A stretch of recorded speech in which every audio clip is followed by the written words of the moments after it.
기도의 자리에 오신 여러분을 주님의 이름으로 환영합니다. 기도가 힘이 되는 것은 기도하는 동안에 우리 눈이 열려서 하나님을 볼 수 있기 때문에 힘이 되는 것이죠. 기도하는 동안에 에바다, 우리 눈이 열려서 살아계신 하나님을 보는 시간 되기를 주님의 이름으로 축복드립니다. 엊그저께 결혼한 새 신랑이 갑자기 찬양 인도를 했어요. 야, 신혼여행 안 갔나 싶기도 했을 거고, 야, 저 목사 독하다. 어떻게 결혼한 지 엊그제인데 이 찬양 인도를 시키나 하셨을 겁니다. 다음 주 화요일에 우리 전도사님이 또 강도사 인허를 받습니다. 그래서 인허 받으시고 그 다음 주에 이제 신혼여행을 가기로 했습니다. 오해는 마시고요. 어쨌든 다음 주에도 우리에게 기쁜 또 소식이 있고 기쁜 날이니까 또 기억하시고 또 축하해 주시면 감사하겠습니다. 예수님은 계속해서 지금 이방 땅을 배회하고 있습니다. 이방 땅, 청개구리죠. 그렇게 유대인들이 가지 말라 그랬고 지금 제자들도 입이 툭 튀어나온 겁니다. 아, 예수님 도무지 이해가 되지 않습니다. 왜 자꾸 이방인에게 가서 이방인에게 왜 자꾸 기적을 베푸시고 왜 우리도 그 지저분한 땅, 불결한 땅에 가게 만드시냐고 지금 입이 툭 튀어나온 그런 상황이죠. 근데 지난주에 우리가 보았지만 이방인들이 예수님 만나고 그래서 병이 나은 것을 보면서 아름답다 이야기를 합니다. 하나님의 창조 질서가 회복되는 것을 보면서 이방인들이 이야기합니다. 야, 아름답다고. 그것을 다 지켜보았는데 제자들은 여전히 아무런 감동이 없죠. 여전히 이방 땅에 있는 것 자체가 기분 나쁘다는 겁니다. 여러분 한 번쯤 들어보셨을 텐데 이 토마토 일화를 혹시 들어보신 적이 있으신지 모르겠습니다. 그러니까 역사적으로 기록을 보면은 불과 200년 전까지, 그러니까 1820년에 한 사건이 있었는데 토마스 존슨이라는 사람이 공개 시식을 하면서 아, 저게 독이 없구나. 그게 이제 1820년 전에 있었던 일이라고 하죠. 그 전까지는 사람들이 토마토 그러면 독이 있는 과일 그래서 먹지 않았다고 합니다. 그런데 이 사람이 공개 시식을 하겠다고 하니까 막 모여들었고 그 사람이 이제 한 입 베어 먹으니까 아, 이제 죽었구나 했는데 멀쩡한 것이죠. 평생토록 독초로 생각했는데 아, 이거 먹어도 사는구나 하는 것을 이 1820년에 한 사람에 의해서 이게 밝혀졌다고 합니다. 사람이 한번 악하거나 한번 안 좋다 생각하면 그만큼 생각을 바꾸기 어렵다는 겁니다. 더군다나 이방인에 대한 것은 하나님이 이방인에 대한 말씀을 하셨기 때문에 그러니 유대인 입장에서는 더 생각을 바꾸기 어렵겠죠. 이방인 땅이 아무리 아름답고 이방인도 하나님 백성이라고 이야기를 하고 이방인의 입을 통해서 야, 하나님께서 창조하신 것이 이렇게 아름답습니다라는 말을 들어도 유대인들 마음 가운데 특히 제자들 마음들도 감동이 없다는 겁니다. 바꾸기 싫다는 것이죠. 제가 선교를 가게 되면 그 나라의 꼭 좋은 곳, 그러니까 아름다운 곳을 꼭 보고 오게 합니다. 선교만 하고 오는 것뿐만 아니라 가서 쉽게 말해서 비전 트립을 꼭 하고 오도록 프로그램을 짜게 만듭니다. 선교사님에게 부탁을 하고 꼭 그렇게 하죠. 사실 말도 많고 탈도 많습니다. 아니, 선교를 갔으면 섬기고 일하고 와야지 무슨 비전 트립이냐 막 이렇게 반대하시는 분도 계시죠. 그런데 꼭 비전 트립을 넣어달라고 선교사님들께 부탁을 합니다. 우리 정서하고 맞지 않지만 왜 그러냐면 우리가 그 나라 땅의 사람들도 사랑하여서 그래서 거기에 가서 사역을 하는 것인데, 그런데 그 나라 사람들이 사는 그 땅도 하나님 땅입니다. 그 땅에 아름다운 것이 있습니다. 사람도 귀하지만 우리가 선교하러 갔던 그 땅도 아름답다는 겁니다. 그래서 대한민국도 아름답지만 하나님이 만드신 아름다움도 보고 오라고, 기왕 간 김에, 기왕 시간 내서 간 김에 꼭 보고 오라고 막 옆에서 뭐라고 해도 꼭 그렇게 스케줄을 짜서 보냈던 기억이 있습니다. 지금 우리는 하나님께서 이 사마리아 땅도 얼마나 아름답게 만드셨는지, 거기 사는 사람도 얼마나 아름다운지를 알아야 되는데 그것 예수님께서 알려주러 가신 것인데 제자들은 감동이 없다는 겁니다. 이제 예수님께서 얼마 후면 십자가에 죽으시고 세계 선교라는 것을 시작해야 되는데 바로 코앞에 있는 사마리아 땅도 사랑하지 못하고 아름답다 인정하지 못하는데 무슨 사역이 되겠습니까? 그래서 예수님께서 그 십자가 사건 앞에서 오늘 이방 땅에 대한 새로운 패러다임을 제자들에게 주고 싶으셨지만 여전히 제자들은 바뀜이 없었다는 겁니다. 사실 이 이방 땅에 있었던 모든 사역들은 제자들을 위한 사역이었습니다. 제자들의 눈을 띄워주는, 오늘 사건도 마찬가지입니다. 제자들에게 새로운 눈을 띄워주기 위해서, 제자들을 위해서 베푸신 기적이다 우리는 볼 수 있겠죠. 오늘 본문도 이방 땅입니다. 배경이 이방 땅, 그리고 4,000명을 먹이는 사건이 오늘 본문의 내용이었습니다. 당시 그 도시의 그 규모에 대해서 제가 말씀드린 적이 있습니다. 가버나움 우리가 잘 알죠? 베데스다 잘 알죠? 많이 들어봤습니다. 그런데 가버나움과 베데스다 인구도 많아야 2,000명, 1,000명에서 2,000명 사이. 그러니까 우리 시골로 따지면은 면 그 정도 되겠죠. 그 정도 조그만한 도시들이 그 당시의 도시의 형편이었다는 겁니다. 그런데 남자만 4,000명이면 최소한 10,000명이 넘는 인파인데 엄청난 거죠. 태어나서 그런 많은 숫자를 본 사람들은 아마 없었을 겁니다. 그 중에서 많은 사람들이. 어쨌든 그 이방 땅에 예수님 쫓아서 온 대부분의 이방인이었을 것인데 10,000명 넘는 사람이 예수님을 따라왔다는 겁니다. 예수님이 유대인임에도 불구하고 이방인들이 그만큼 쫓아왔다는 것이죠. 3일이 지났습니다. 배가 고팠겠죠. 여러분 배고픔 잘 참으십니까? 저녁 식사 맛있게 하셨나요? 아니면 가셔서 빨리 식사하셔야 되나요? 배고픔을 유독 못 참는 분이 계시긴 해요. 그래서 배고프면 막 화내시고 막 그런 분이 계십니다. 사실 배가 고프면 일이 손에 잡히지 않죠. 그런데 이 당시에 예수님을 따라왔던 이 10,000명이 넘는 사람들이 3일 동안 예수님과 함께 했는데, 문제는 앞서 말씀드렸지만 이 도시 자체가 그 당시 1,000명, 2,000명 규모의 소규모 도시인데 어떻게 그 10,000명 이상을 수용할 수 있는 도시가 있겠습니까? 더군다나 이 지금 기적이 있었던 장소는 광야고요. 그리고 혹시 이 사람들이 3일치 식량을 싸왔을 수도 있겠죠. 하지만 문제는 실제적으로 그 당시 그 조사를 해보면은 인구의 절반 이상이 하루 한 끼도 제대로 못 먹는 사람들입니다. 그러면 어떻게 3일치 식량을 싸올 수 있겠습니까? 그러니까 주변에 도시도 없고, 도시가 있었어도 그 10,000명 이상을 수용할 만한 식당이 있는 도시가 없었고, 또 이들에게는 도시락도 없는 그런 가난한 사람들이었습니다. 그래서 예수님께서 말씀하시죠. 저대로 보냈다가는 가다가 저 기절하거나 저 큰일 날 것이다 라고 이야기하는 겁니다. 예수님의 눈에도 큰일 날 것 같으니까 지금 제자들에게 이야기하는 것이죠. 상식입니다. 3일 정도 거의 다 굶었을 텐데 저대로 집에 보낸다면 집에서 멀리서 떨어져 온 사람은 가다가 탈진할 텐데, 이게 상식이고 예수님의 말씀이었습니다. 그때 제자들의 반응이 뭐냐면, 이 광야 어디서 떡을 얻어서 이 사람들로 배부르게 할 수 있겠습니까? 라고 말합니다. 맞죠? 광야입니다. 어떻게 이 광야에서 도시까지 보내서 그만한 사람을 수용할 수 있는 도시도 없는데 어떻게 보내서 먹일 수 있겠습니까? 방법이 없습니다 라고 이야기하죠. 6장 36절에 보면 5,000명을 먹일 때 기적의 사건입니다. 이때 제자들이 뭐라고 이야기했냐면, 무리를 보내어 두루 촌과 마을로 가서 무엇을 사 먹게 하옵소서.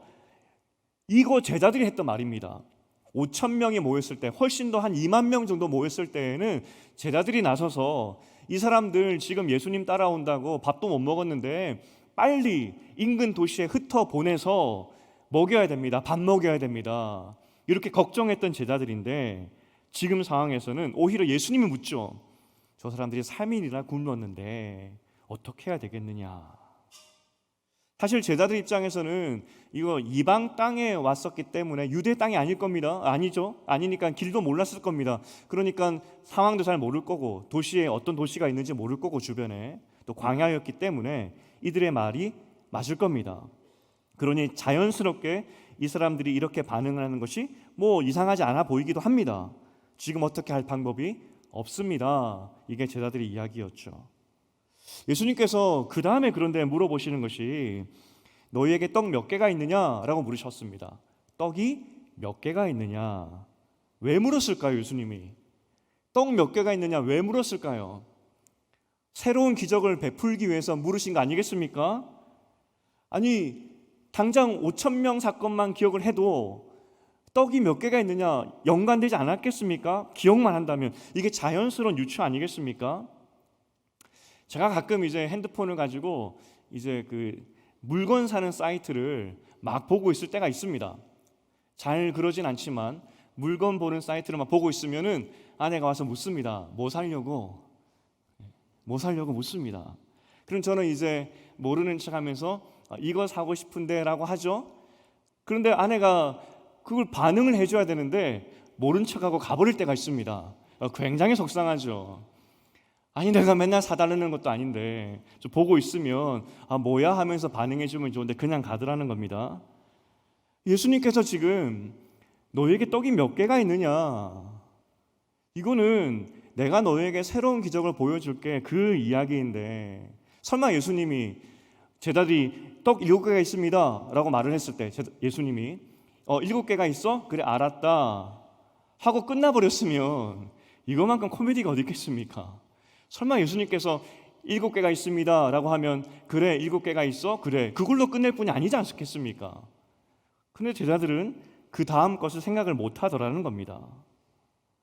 성경의 흐름상 분명히 5천 명의 기적을 다시 해 주실 것이라는 그런 생각이 나야 되는데 제자들은 거기까지 생각 못 했죠. 이제 5천 명을 먹이시듯이 똑같은 기적을 예수님께서 해 주십니다. 식사기도 하시죠. 떡 7개를 가지고 축사하십니다. 그런데 여기서 우리가 한 가지 놀라운 사건을 하나 발견하게 됩니다. 여러분 식사기도 하실 때 가끔 했는데 또 안 한 줄 알고 나중에 한 번 더 하시는 경우 있죠. 식사기도를 2번 할 때가 가끔 있습니다. 오늘 본문에 보니까 예수님도 식사기도 2번 했습니다. 7개 찾고 그 다음 보니까 물고기 2마리가 있네, 다시 축사하셨습니다. 식사기도 2번은 죄가 아닙니다. 예수님 2번 하셨습니다. 어쨌든 이제 제자들의 손에 떡과 물고기가 주어졌습니다. 지금 4천 명이기 때문에 최소 10,000명이 넘었을 것이고, 지난번에 오병이어 설명했듯이 이거 나눠주는 데만 해도 한 사람당 5초만 생각을 해도 2시간 넘는다 그랬습니다. 그러니까 2시간 넘게 제자들이 자기 손에서 떡과 물고기가 막 뻥튀기 하듯이 나오는 것을 경험했었고요. 두 번째로 또 그것을 경험하게 됩니다. 4천 명이었고 10,000명 이상이었을 것이기 때문에 최소한 1시간 반 이상 걸리지 않았을까요? 첫 번째 때는 오병이어 때에는 처음이니까 뭣도 모르고 나눠줬겠지만 저 같으면 두 번째이기 때문에 유심히 봤을 것 같습니다. 이게 어떤 원리로 또 떡이 생기고 도대체 어떤 원리로 물고기가 생기는 것일까? 유심히 봤을 것 같습니다. 여러분 같으면 그러지 않았겠습니까? 두 번째입니다. 그런데 설명할 수 없는데 계속 내 손에서 떡과 물고기가 계속 나오더라는 겁니다. 두 번째 경험이었습니다. 내 손이 똥손인 줄 알았는데 이번에 또 기적을 베풀고 있더라는 것이죠. 여기서 우리가 잘 봐야 될 것이 5천 명을 먹이실 때의 사건과 오늘 본문의 4천 명을 먹일 때의 사건이 시작이 다릅니다. 지난주에도 우리가 잠깐 봤지만 5천 명을 먹일 때에는 제자들이 먼저 예수님께 건의합니다. 예수님, 저 사람들 굶었습니다. 불쌍합니다. 어떻게 해야 될 것 같습니다.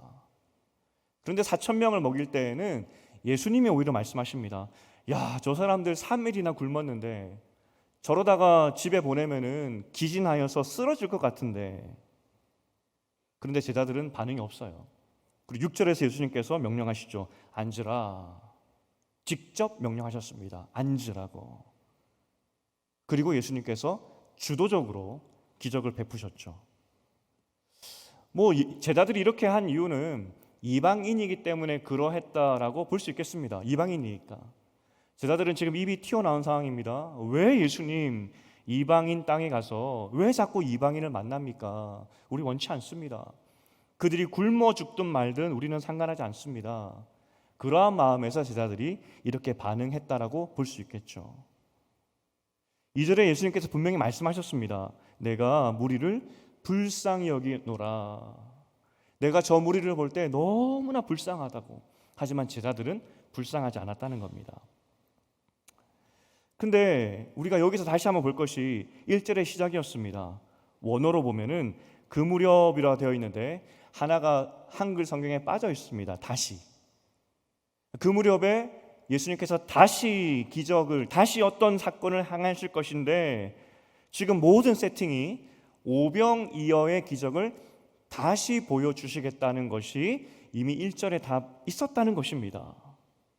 이거는 이방인을 떠나서 그 위대한 오병이어의 기적, 그러니까 만나의 기적, 출애굽에 있었던 그 기적을 예수님께서 다시 보여주시기 원하셨지만 제자들은 그 기적이 일어날 때까지도 관심도 없었다는 겁니다. 무슨 말이냐면 예수님이 누구인지 아직까지도 몰랐다는 겁니다.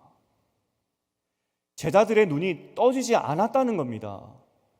에바다 하면서 지난주에 입이 열리고 귀가 열렸던 그런 놀라운 일들이 일어났는데 제자들의 영적인 눈이 아직 닫혀 있다는 겁니다. 이 제자들의 영적인 상태를 8장 22절부터 26절까지 한 병고침의 사건을 통해서 보여주는 것이 있습니다. 밧세다에서 맹인을 고치는 사역인데 굉장히 특이한 이 고침의 사역이었습니다. 단번에 고치지 않고 서서히 눈뜨게 하시는 그런 장면이 굉장히 특이했습니다. 눈에 침을 뱉으시고 안수했는데 예수께서 물으시죠. 무엇이 보이느냐? 그랬더니 그 사람이 이야기합니다. 사람이 보이는데 나무 같은 것들입니다 라고 이야기를 하죠. 다시 한번 안수했더니 이제서야 그 사람이 밝히 보이게 되는 그 사건이 있었습니다. 천천히 눈을 떴죠. 그리고 그 사건 이후에 베드로가 이렇게 이야기합니다. 당신은 그리스도이십니다. 당신이 메시아입니다. 무슨 말이냐면 그 전까지 예수님께서 그들에게 만나의 사건도 보여주시고 수많은 기적을 보여주셨는데 몰랐다는 겁니다. 그리고 마치 이 벳세다의 맹인이 서서히 눈을 뜨듯이 이제 8장 말미에 가서야 베드로가 이야기합니다. 야, 예수가 그리스도시군요. 메시아시군요. 그때서야 이해했다는 겁니다. 오늘 그래서 8장 이 사건은 8장 전체 사건은 제자들에게 예수께서 천천히 눈을 뜨는 그 제자들에게 예수가 누구인지 알려주시고 그래서 눈이 열려서 보도록 하는 그 과정 중에 있는 한 사건이라는 것이죠. 천천히 눈을 뜨게 하시는 예수님의 사역 중에 하나였다는 겁니다.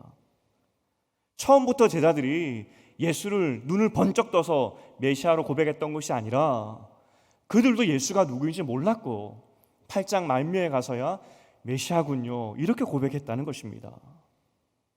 마가복음에서 이 마가가 중요하게 다루고 있는 주제 중에 하나가 무엇이냐면 제자들의 영적인 성장입니다. 정말로 천지분간하지 못하고 그냥 아무 생각 없이 예수님을 따라다녔던 제자들이었습니다. 심지어 오늘 본문에도 예수께서 오병이어의 사건을 기억나게 하도록 여러 가지 힌트를 주셨습니다. 그때 다시 그리고 저들을 보니까 내가 불쌍하다고 먹을 것 없냐고 오병이어 그대로 그 사건을 그들에게 재현하여 보여주고 있지만 그것조차도 기억하지 못하는 것이 제자들의 영적인 상태였습니다. 그래도 깨닫지 못하니까 그 사람 앉혀라 예수께서 직접 명령하시고 그래도 깨닫지 못하니까 19절에서 이렇게 말씀하셨습니다. 내가 떡 5개를 5,000명에게 떼어줄 때 몇 바구니를 거두었느냐? 제자들이 12입니다. 20절에 다시 묻습니다. 또 7개를 4,000명에게 떼어줄 때 몇 조각, 몇 광주리를 거두었느냐? 그때 대답하죠. 7입니다. 그런데 21절에 예수께서 말씀하십니다. 이르시되 아직도 깨닫지 못하였느냐? 아니 방금 네 손에서 또 두 번째 그 오병이어의 기적, 그 만나의 기적, 출애굽의 기적이 네 손에서 일어났는데 아직도 내가 누군지 모르겠느냐? 안타깝게 말씀하셨다는 것이죠. 정말 무지했던 것이 제자들이었습니다. 아직도 깨닫지 못하였느냐? 이 아직도 깨닫지 못하였느냐 이 말을 저는 집에서 자주 듣습니다. 우리 아내가 아직까지도 모르겠냐고. 지금은 넉살이 생겨가지고 그래 나 몰라 이러면서 놀리고 그러죠. 권전도사님도 아마도 그러지 않을까. 아직도 모르겠냐고. 도대체 제자들에게 몇 번의 기적을 보여주고 몇 번의 그 이해하기 쉽도록 그것을 보여줘야 이해하겠냐고 아직도 깨닫지 못하느냐. 이게 제자들의 형편이었다는 겁니다.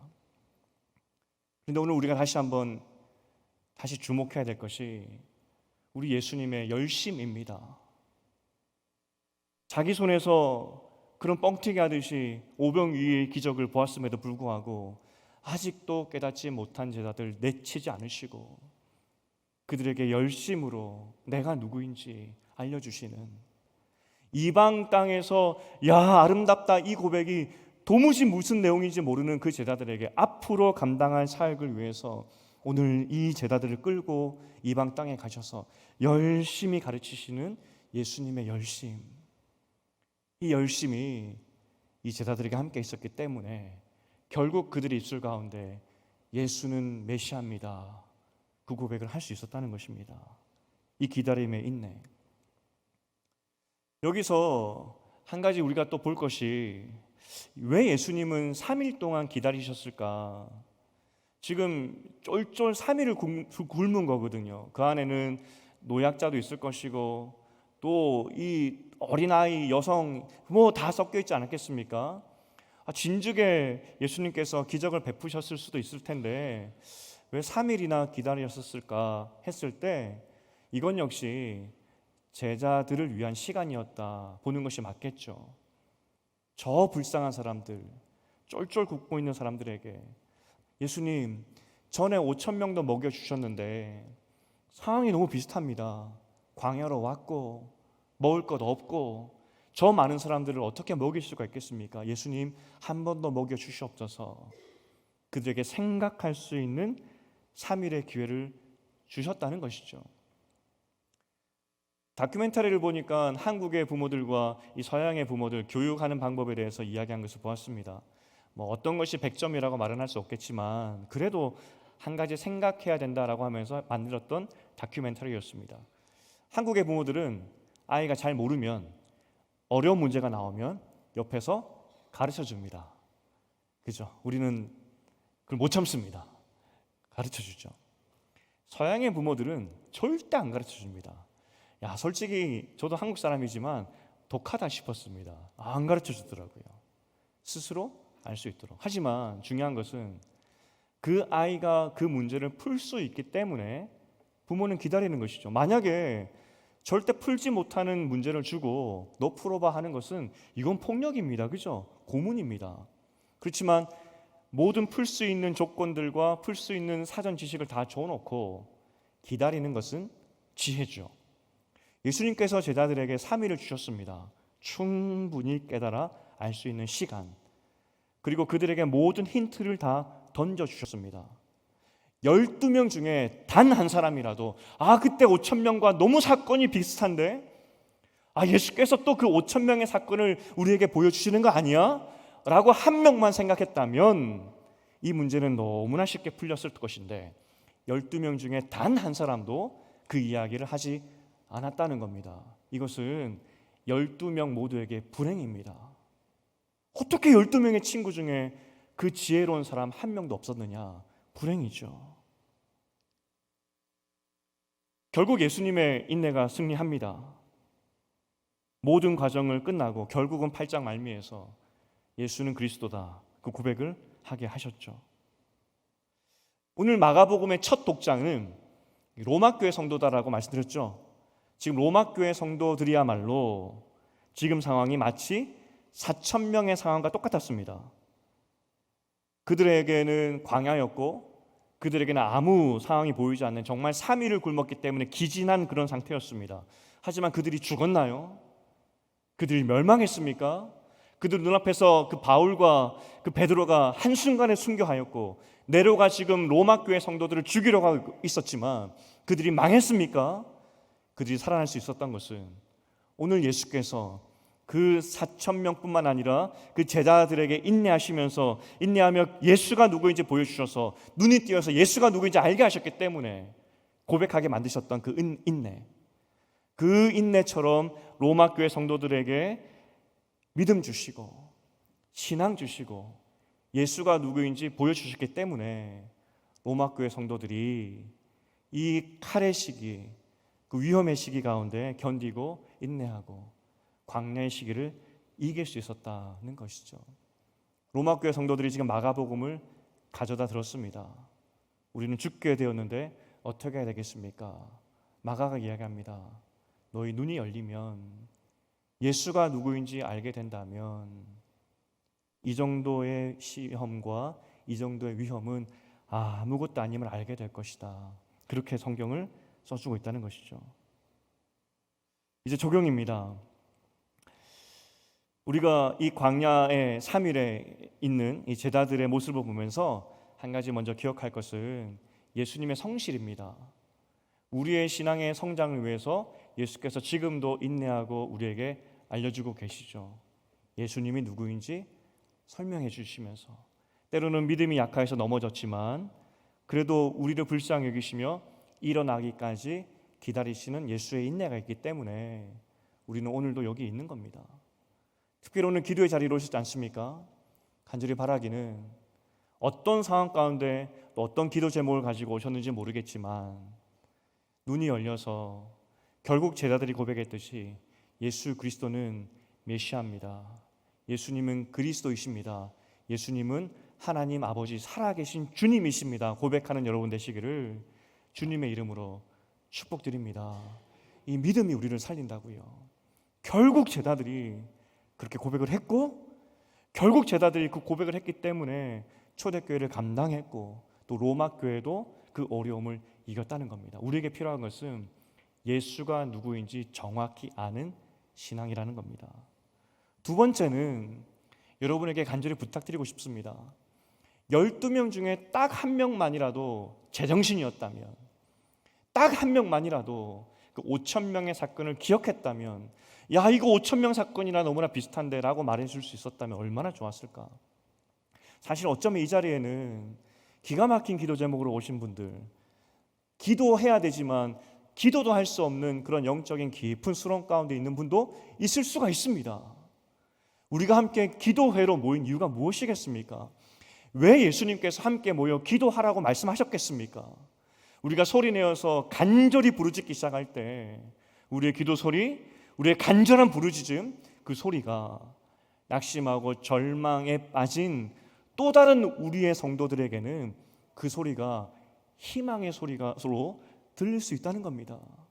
예수님이 살아계시고 예수님이 주인이기 때문에 그 하나님만 붙잡는, 그 예수님만 붙잡는 우리 소리 때문에, 우리 간절한 기도 소리 때문에 또 다른 수렁에 빠져 있는, 광야 가운데 있는 주님의 또 다른 성도들이 힘을 얻을 수 있다는 것입니다.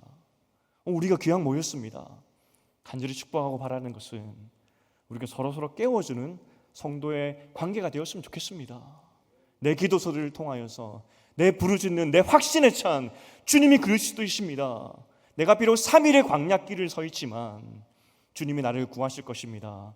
이 기도의 소리를 통하여서 또 다른 3일의 광야길에 있는 성도들이 일어나는 그런 축복이 우리를 통해서, 여러분을 통해서 일어나기를 주님의 이름으로 축복드립니다. 이제 말씀을 맺겠습니다. 남성 제자반을 하는데 한 집사님이 이렇게 고백하셨어요. 우리가 창조에 대해서 우리가 나눴는데 창조가 믿어지니 얼마나 감사한지. 그건 단 한 문장이었는데 그거 말고 설명할 길이 없더라고요. 지금 진화론 이야기하고 창조론 이야기하고 도대체 인류가 어떻게 시작되었는지, 온 우주 만물이 어떻게 시작되었는지 설명할 길이 없죠. 그것 때문에 학교에서 싸우고 또 교회와 세상이 싸우고 여러 가지 다툼이 있습니다. 그런데 곰곰이 생각해 보니까 우리는 그저 창조가 믿어져요.